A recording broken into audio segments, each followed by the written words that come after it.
be a prodigal, it's okay. I know how the story ends, amen? Yes. I know how the story ends. What do you guys call that? Putting him on blast. I'm just thinking as an example. What do you guys call it? So, many of these things, they go into the stomach and they produce pain. Fear loves the stomach. It loves that area. And fear can be a subconscious thing. It's something that's rooted in the back of the mind that on a conscious level you don't even know you're afraid. Afraid of what? Losing things, not having things, anything. Whatever the fear is, it's universal. It inhabits usually the stomach. But anything can inhabit the stomach. Yes. Anger can inhabit the stomach. Yes. But generally speaking, it's fear. It'll root there. But the good news is, I can slap that out of you like nothing.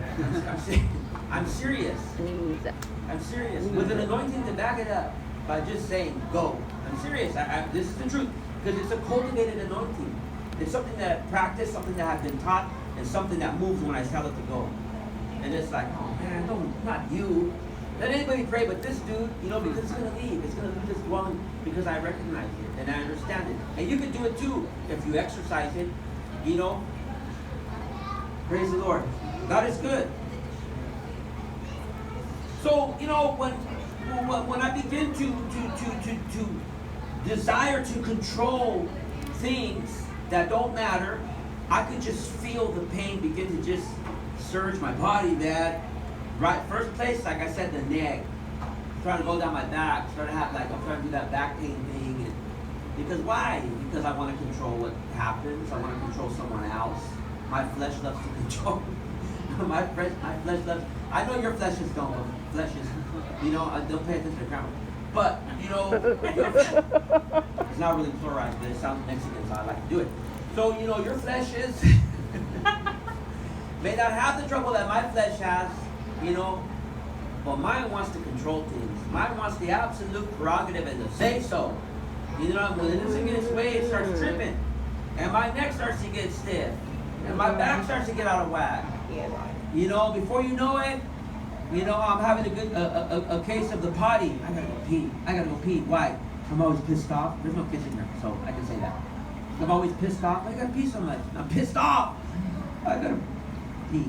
I mean, that's a little vulgar for church, but we're not babies, right?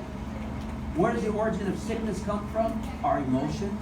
It's our soul. It was the thing that he was telling Peter, hey man, I'm not an emotional thing like you.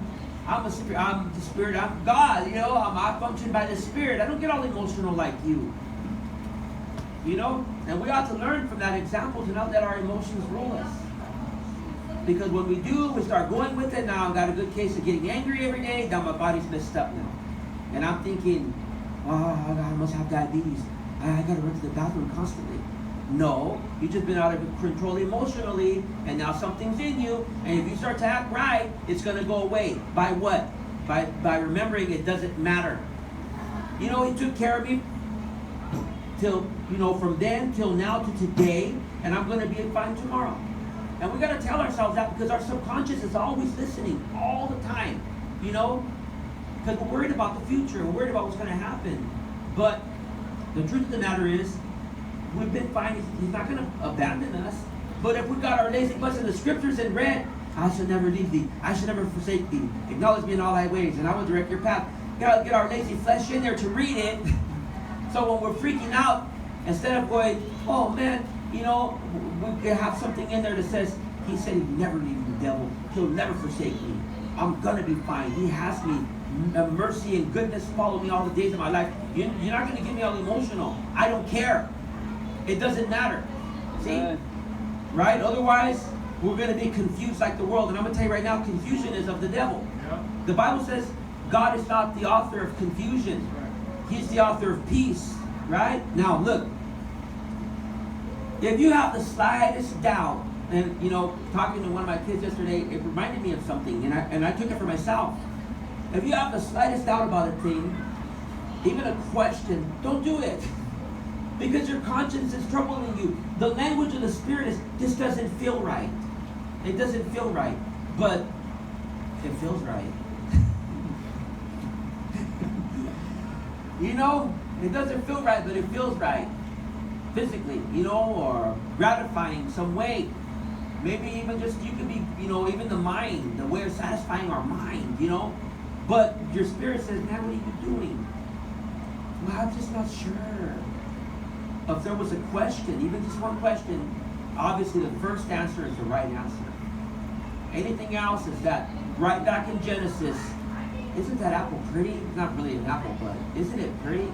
Sure is. Why don't you just touch it? Why don't you just taste it? It'll even taste good. We shouldn't do that. The answer was the first one. Afterwards, it was like, did he really say it? I'm not really sure. Come on, have a touch. That was it. You know what I'm saying? Think about it. I don't know.